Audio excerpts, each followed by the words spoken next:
Hi everyone, it's Liam here from Rating the Races. So we've had a look at some of the handicap marks. There's a few that have caught my eye. There's a few that actually caught my eye that I don't really know what to do with them, but I'll be keeping an eye out for them. They include like Brewing, who went up £1 to 90.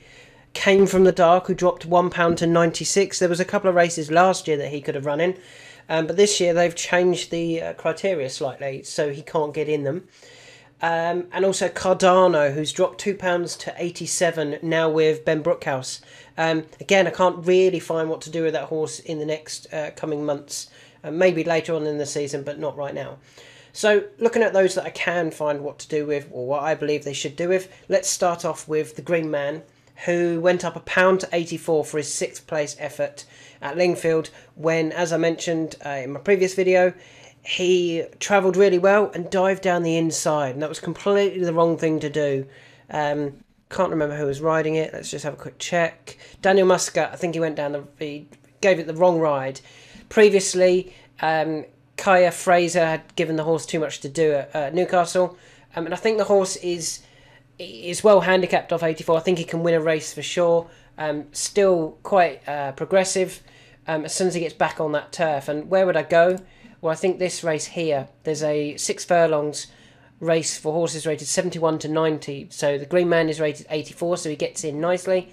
Why would I go here? Well, he's run at Doncaster a couple of times. He finished 3rd when not getting there behind Temple Brewer back in September. And he's also won at the track. So I think that's for me, it was a fairly obvious one where they go with the Green Man. And if he does turn up there, I'd be very confident of a big run for the Green Man. And he shouldn't run into trouble, really, being that it's a straight 6.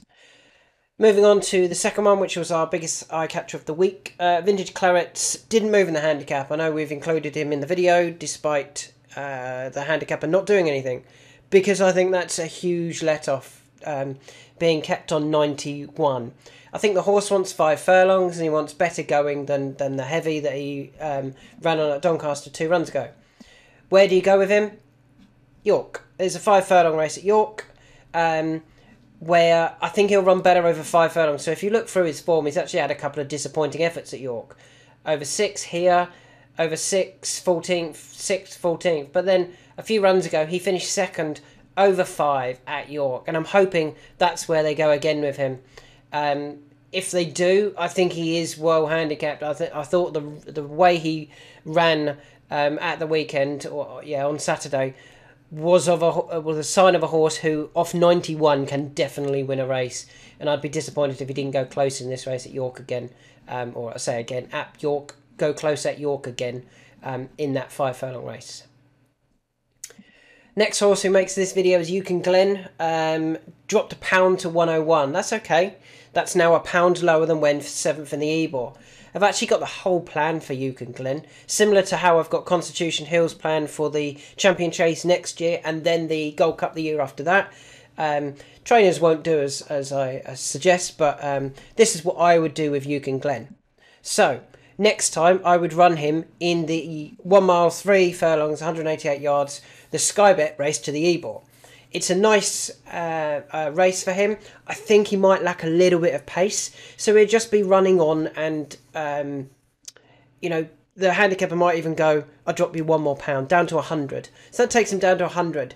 Then I would step him up in trip for the Northumberland Plate.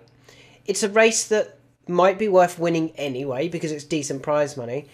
But I think they may find that he just struggles with the all-weather track and also the trip of the 2 mile Northumberland Plate, and there might be something in it that's just been aimed at that race more. It would then come to June and it would come to July and August, and they would be the races that I'd be trying to win.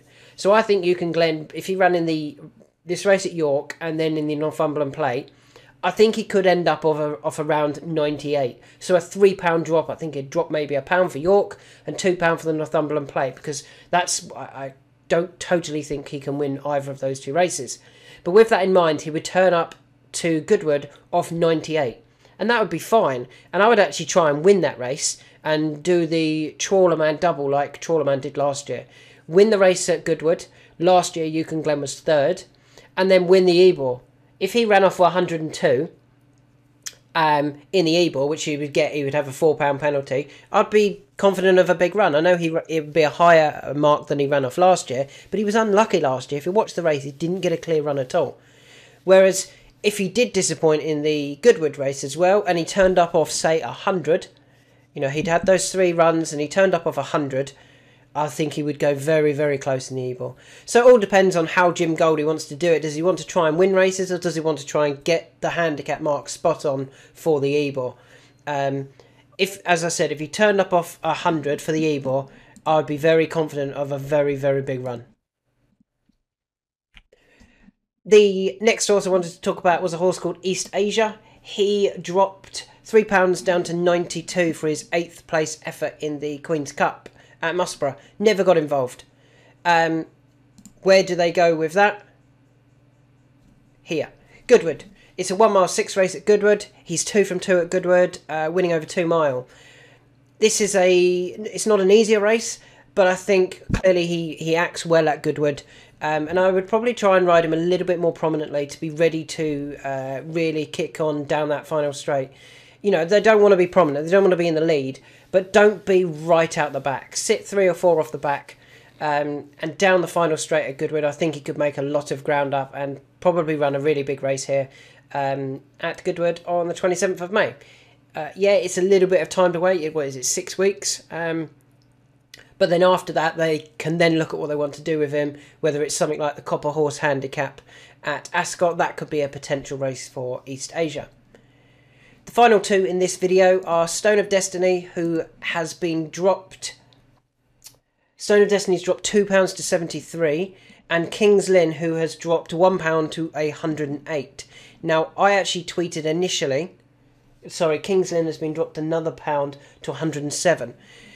Stone of Destiny, I thought, for some reason, I included this run in last week's handicap marks. It was a Sunday. Sundays don't count. They always get allocated the next week. And probably King's Lynn. No, King's Lynn has been dropped on collateral. So let's just go back over that. So Stone of Destiny has now got a drop of £2 to 73. And that is where I would run him in this Haydock race on the 27th of May. I think he would go very close here. He doesn't want the soft ground. And if he can win that, he would then hopefully get in the dash the week later. Whilst King's Lynn has been dropped £1 for collateral form, and similarly I would still be going for the this race at Haydock, a listed race, to see what they end up doing with King's Lynn.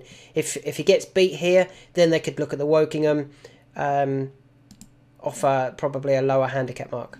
So there's some thoughts for some horses on the flat. The Green Man to Doncaster, Vintage Clarets to York, Euchen Glen, there's a whole plan for him. East Asia, keep an eye out for him if he goes back to Goodwood. Stone of Destiny to, where did I say, Haydock.